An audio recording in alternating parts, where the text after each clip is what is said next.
This is a disclaimer. This episode may contain graphic descriptions of crime and criminal activity.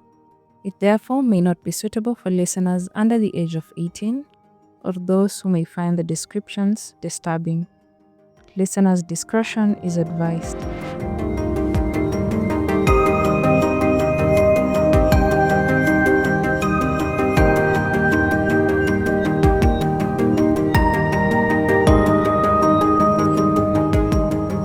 Hello and welcome to another episode of Krime KE podcast. My name is Ajuma and I am grateful that you found time to listen in today. If you're in Kenya, I hope that you're keeping safe while exercising your constitutional right to protest. And over here, it will always be justice for the victims of police brutality, justice for Albert Ojwang, and justice, justice for everyone.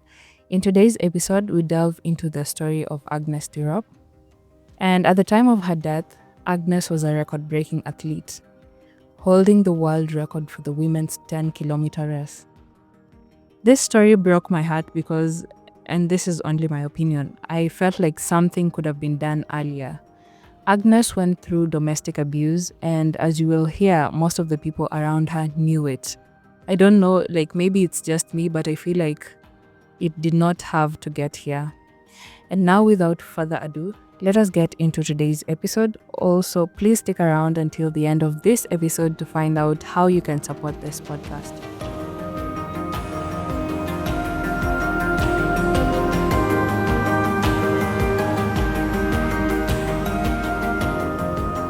Agnes Tirop was born in Uasin Gishu County on 23rd October of 1995. She was the seventh born of 10 siblings.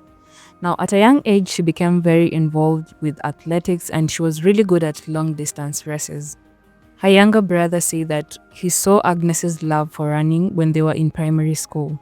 What happened is that they schooled around 5 kilometers away from home, and during lunch break, they would have to run home, eat their lunch, then run back before they were late. He said that he saw Agnes enjoying running back and forth, and he knew that is when he saw her love for running and athletics. Now, when in school, she would participate in races, and most of the people around her recognized her talent and potential almost immediately. Now, one such person was Ibrahim Rotich. Agnes was running and winning cross-country races at the time when she met him. She was a Form 2 student at Moi University Secondary School, and when Rotich saw her running, he first approached her and offered to be her coach. Of course, Agnes agreed because, first of all, she's in Form 2. She is young and impressionable, if I could say so. Second, she's an athlete who has been promised a bright future. Listen, if it was me, at that age, I would have probably said yes. Now, Agnes's parents say that she suddenly stopped going to school after meeting Rotich. She was out of school for almost 6 months. As much as her parents wanted her to stay in school, they just couldn't convince her to leave Rotich and go back to school. Now, Agnes consistently denied that she had gotten into a relationship with Rotich, and she said that he was just her coach at that time. Agnes's father, Vincent Tirop, said that in 2016, Rotich eloped with Agnes and they got married without her family's consent or even their blessing. They got married at the DC's office in Uasin Gishu They got married at the DC's office in Uasin Gishu around 2017, and according to the family, Rotich stopped Agnes from communicating with them after their marriage. Now, in the first few years of their marriage, it seemed like Agnes and Rotich were happy. Agnes started getting international attention. They bought land together and they built their own home as a couple. But the thing is that on the low, Agnes was actually not happy. Now, according to testimony from her close friends and family, Rotich was abusive towards her, physically, emotionally, and financially. Agnes would often show up to practice with bruises, and when she was asked, she would say that it was Rotich who had beaten her. The couple would often have disputes over money that would eventually end up with Agnes getting beaten. Agnes would often complain to her teammates that Rotich was wasting her money because she was basically the breadwinner of the family at this point. She had gotten contracts with big companies like Adidas, which was supporting her through her career. Now, according to a statement from Agnes's pessetter, who has been identified as Victor Koilel, Rotich would spend money that Agnes earned from running, and when she confronted him, he would beat her up. Now, the main reason his spending bothered Agnes was that he was spending her hard-earned money, the money that she earned from running, alone on drinks. Now, apart from the money issues, the couple also argued about infidelity. Now, from my research, I wasn't able to find out the details involving the infidelity, but I found that a few months before she was killed, Agnes had moved out of their shared home into a running camp because of their disagreements. Now, 5 weeks before she was killed, she broke the women's 10,000 kilometers race record, clocking 30 minutes and 1 second in Germany. That was 5 weeks before she was killed. Now, 10 days before she was murdered, she participated in a race in Switzerland and she came in second. But while they were in Geneva, still in Switzerland, one athlete said that they were having tea and Agnes seemed disturbed. Agnes asked the athlete why the divorce process was easier in Europe than in Kenya, which is a sentiment that is actually true. The athlete said that she sensed that Agnes was stressed, so the athlete tried to explain to her that women in Europe have more independence and the processes are just easier in Europe. And to that, Agnes responded saying that she wished divorcing was easier in Kenya. So up until this point, we can see that Agnes was not happy in the marriage and she might have been thinking about leaving or divorce altogether.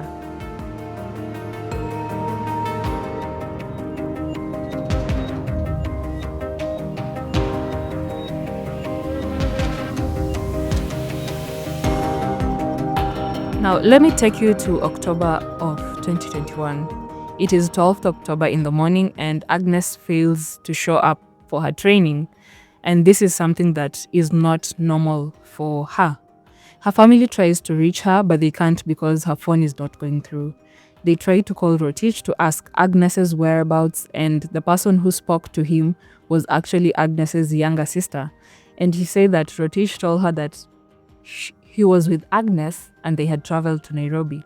Now, for some reason, they felt that something wasn't right because normally Agnes would at least communicate with them. The day passed without any communication from Agnes, and by evening, they definitely knew that something was wrong. So they decided to go to a police station and make a police report. Her parents say that when they got to the police station, it was late. It was around 8 p.m. at night. So the police on duty told them to just go home, retire for the night, then return the next morning, then they would see what they can do. They said, and I can only imagine, they could not sleep that night. They say that they stayed awake all night waiting for the day to break so that they could go back to the police station because they could just not shake the feeling that something was not right. Now, this time around, the police took them to Agnes's family home. They found the gate locked, so they decided to break the padlock. They cut the padlock on the main house to gain access, and what they found was a gruesome crime scene. At first, they found out that all of the what am I saying? At first, they found out that out of all of the rooms in the house, Agnes's bedroom was the only one that was locked. Her brother decided to try and peek through the bedroom window as the police tried to open the bedroom door. And that was when he saw his sister. Agnes was found lying on her bed with a pool of blood on the floor. She had been stabbed in her neck and her stomach. Well, at first, police told the media that they believed that a domestic fight had happened and Tirop had lost her life in the process. Her body was then transferred to Iten County Referral Hospital mortuary for an autopsy. Now, at this point, Rotich became the main and only suspect in Agnes's murder, and it was clear that he did not want to be found. It was discovered that he had called his family crying the day prior, and he had admitted that he had hurt Agnes. Now, in the call, he told them that he hopes that God will forgive him for something that he had done. Now, on the same day that Agnes was found, That night, police were involved in a high-speed chase with Rotich in Mombasa. He had been trying to flee the country to Tanzania through Mombasa. The car he was using rammed into a truck, and police were able to arrest him. He was taken to Changamo police station together with a friend who was trying to help him sneak out of the country. He was questioned before he was transferred to Iten, which was their hometown, for official prosecution. On 7th of November 2021, Rotich stated to the police, which was more of a confession. He made a statement to the police as to what happened and how Agnes ended up dead. Rotich would later retract that statement as soon as he was officially charged with murder. He pleaded not guilty to the charge and he was denied bail 4 times. He was charged with murder in the same month that he was caught. The judge said that he could not be given bail because, for one, he was a flight risk, considered he was arrested while trying to flee the country. The second reason he was denied bail was for his own safety. He was accused of killing one of Kenya's top athletes, and a lot of people were baying for his blood. Agnes's death had made even Athletics Kenya suspend all athletics competition for 2 weeks to observe a period of mourning. I wish I could put into words the kind of talent that Agnes had. If she were alive today, her name would be with the likes of Kina Faith Kipyegon. She had so much life ahead of her and so much raw talent, and she was so young at 25 that it angered a lot of people that she had been killed so senselessly. Rotich remained in custody for 2 years without bail as his trial continued. The prosecution lined up 27 witnesses to testify in the trial. Evelyn, is it Evelyn or Evelyn? Evelyn Jepngetich, Agnes's young sister who lived with her and Rotich at the time of her murder, told the court that Rotich was often violent towards her sister. She even said that on the previous night before she died, Agnes and Rotich had argued for hours as she heard from the next room. They started arguing at around midnight until the early morning hours when she left for a training session. The sister, that is. She said that when she returned from practice that morning, she found that the argument between Rotich and Agnes had escalated and Rotich ended up beating Agnes. Her sister said, and I quote, "When I entered the house, I saw my sister sitting on the floor and her left cheek was swollen. Rotich was standing over her, shirtless and holding a wooden stick." Agnes's father and brother also testified in the case. They told the court that Rotich isolated Agnes from her family. They say that he never allowed her to communicate with them or offer them any financial assistance. Another key testimony came from a man called John Samoei, who was identified as Agnes's and Rotich's friend. He was a friend of the couple. Samoei and his wife are listed on their Agnes's marriage certificate as the witnesses to the wedding ceremony or marriage ceremony. Samoei testified that he escorted them to the deceased's office when they were getting married. He said that he had been friends with Rotich since 2012 and Rotich introduced him to Agnes. He said that the couple frequently argued over infidelity and, being their witnesses to the marriage, he was often called to help them sort out most of their issues. The last time they had an issue was when he was called when Agnes had moved to the running camp from their home after they had a disagreement.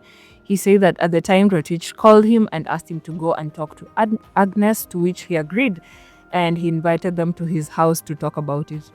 Now what happened is when they came to his house the next day, to his surprise, they say that they had sorted out whatever issue they had.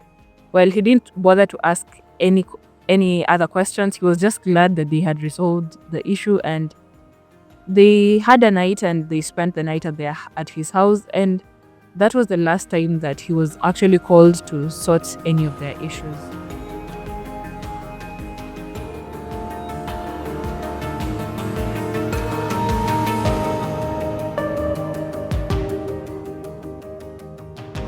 Agnes's autopsy showed that she had died from stab wounds to her neck and that she was also hit with a blunt object on the head. She was buried in her hometown near her parents' home in Kapnyamisa in Nandi County on 23rd October of 2021. She was actually buried on her birthday, and she would have been turning 26 years old if she were alive. Now, after 2 years of being remanded, Rotich was released on a 400,000 Kenyan shillings bond or cash bail of 500,000 Kenyan shillings. He was released in November of 2023. Now, at the time of his release, Rotich was 43 years old. The terms of his release were that he would not be allowed to leave his home or interfere with the witnesses in the case. He was also mandated to attend all court hearings from then on. The judge said that the decision to let him out on bail was made because the threat against his life had gone down. Well, personally, me as a Juma, I don't understand why police would arrest someone headed outside the country.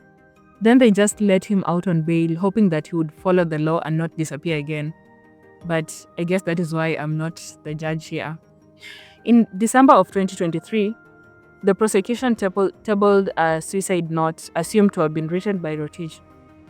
This suicide note was found at the crime scene. The note said that he was in a toxic relationship with Agnes and he would be better off dead than to continue being with her. The note was found by Agnes's pessetter after police had moved her body to the mortuary, and he handed it to the police. He told the police that he had stumbled on the notebook with the suicide note as they were packing Agnes's stuff from her house to take them back to her parents' home. Now, in November of 2024, that is 1 year after Rotich was granted bail, the court had testimony from Agnes's coach and her athletics manager, who told the court that for a long time, while working with Agnes, they had worried about her safety. They say that they knew that Rotich had previously been violent towards Agnes, and there was a point when Agnes had separated from Rotich and she even got into another relationship. They knew that if Rotich found out about Agnes's new relationship, he would get abusive. Now, Agnes's coach told the media that when he met Rotich, he could tell that Rotich did not have good intentions towards Agnes. But also, when he tried to warn Agnes against him, Agnes told him to stay away from her family affairs, and that is exactly what he chose to do. Miriam Rotich, who was Ibrahim Rotich's sister-in-law, also testified in court. She told the court that the car that Rotich crashed in Mombasa belonged to her. She said that Rotich came to borrow her car on the day that Agnes was killed, and she said that she noticed that he appeared very tense and he was sweating a lot. And what I'm wondering is that even with that, she still chose to give him her vehicle. No questions asked. Now, the latest development in the case, and you have probably seen this in the news or on social media because it hasn't even been a month since the last hearing. The case against Rotich was adjourned to 25th, was it 25th or 26th? To 26th of July 2025, which is next month. This was done to give police time to arrest Rotich again. Yes, the person who was let out after trying to escape again is now on the run. Shocking, right? We couldn't have seen that coming. At this point, he has already missed 4 court hearings, which means he has violated the terms of his release on bail. Now, Agnes's family have said that they do not feel safe knowing that the murderer of their loved one is out there and they are the witnesses in the trial. They also say that the way this case is being handled could embolden perpetrators of femicide, which is a sentiment that I agree with to some extent. Agnes Tirop's family described her as a calm person, very easygoing, and generally just a fun person to be around. After her death, her friends and fellow athletes opened an NGO called Tirop's Angels. The organization helps victims of gender-based violence in Kenya and even abroad. In May 2024, the organization opened a center in Iten, which serves as a shelter for victims of violence and abuse. What Tirop's Angels basically does is they go around in schools, churches, and even running camps, organizing events that are meant to raise awareness on domestic violence. They also connect survivors of domestic violence with counselors and provide them with basic needs like food, shelter, as they try to get their lives back together, which is an amazing initiative, and I would like to commend them for that.